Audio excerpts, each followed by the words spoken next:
Nitrogen, love, respect.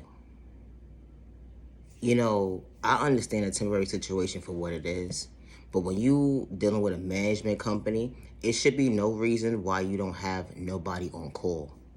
And I say that respectfully. Nobody's on call at all? You mean to tell me you don't have a maintenance man, a super, nobody's answering the phone lines don't work, and you mean to tell me that you're on vacation to the 20 what? The what? After Christmas? Today's only Friday. Wow. So in case of an emergency happens or something happens within the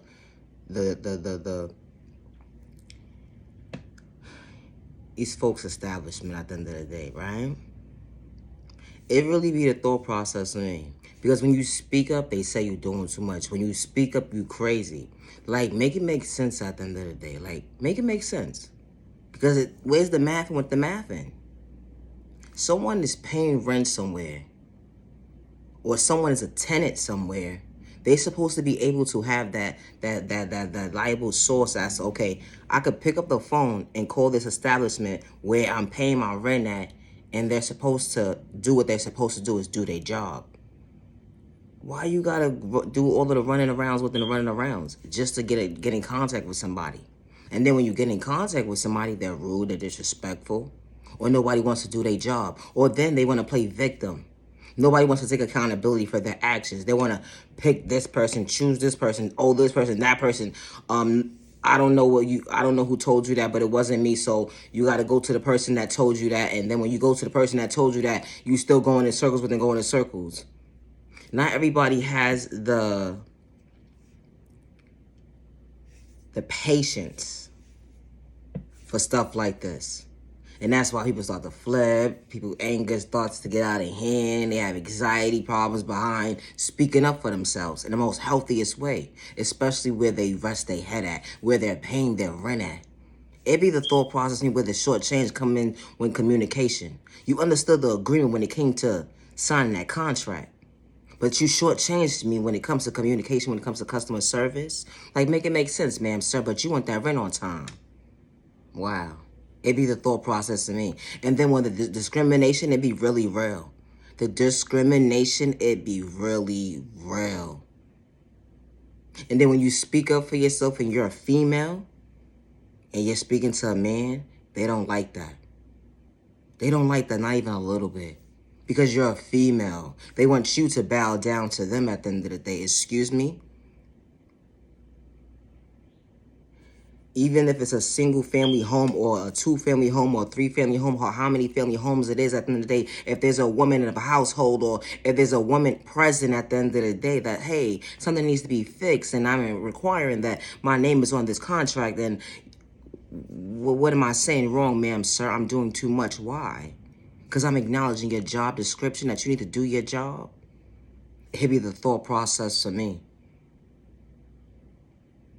Then they sit there and label you as you have anxiety problems. You're crazy. When you mention things that needs to be repaired in your unit or whatever the case may be. There's trash in front of your door. Why? Why is there trash in front of the door? Why is there trash in front of within the premises anyway? Why? Like, ma'am, sir, make it make sense. You have someone that lives in the building that's supposed to do their job. It's called a super. That means they're supposed to be on call at all times. That's what I thought. I thought that when you have a super, someone who loves their job, it actually shows up for their job. They make sure they maintain it. Even when they're not on the clock, they still love their job. Oh, let me go check sweep the floors real quick. Let me see if there's something in the floor or something. Those are the supers that you want around. The ones who love their job. It's not about money because you know what? The pay always going to come along.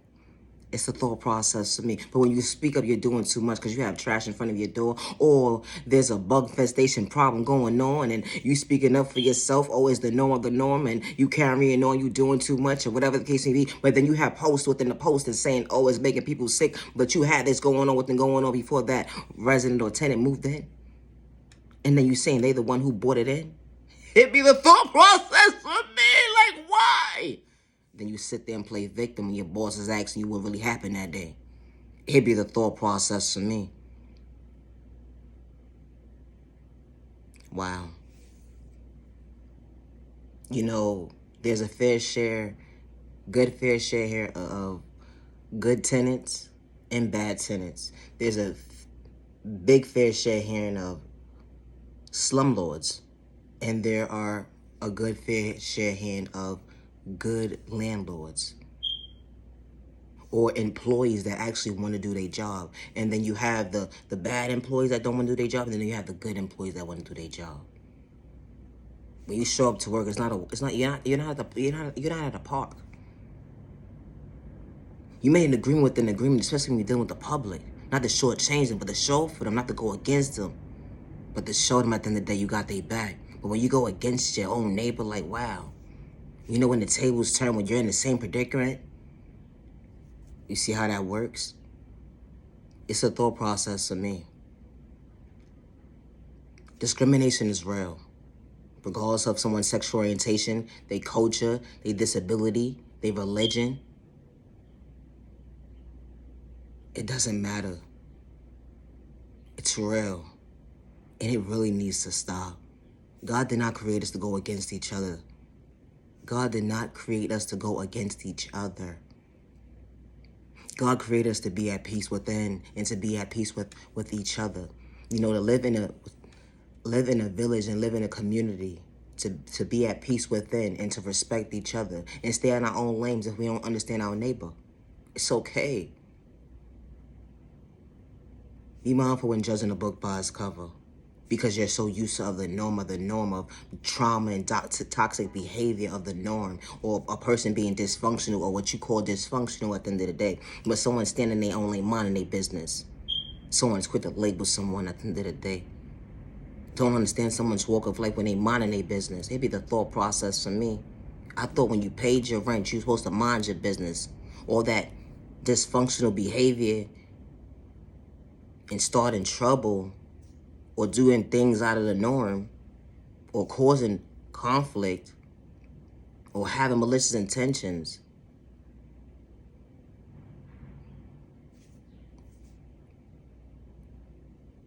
When someone's just minding their business and you're projecting all that negative energy into the universe, but then you have the innocent person minding their business. You have the negative and then you have the good.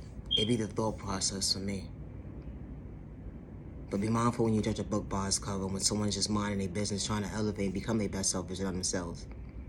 Or because they speak up for themselves and they can acknowledge when, hey, you're shortchanging me today. It's called respect, neighbor.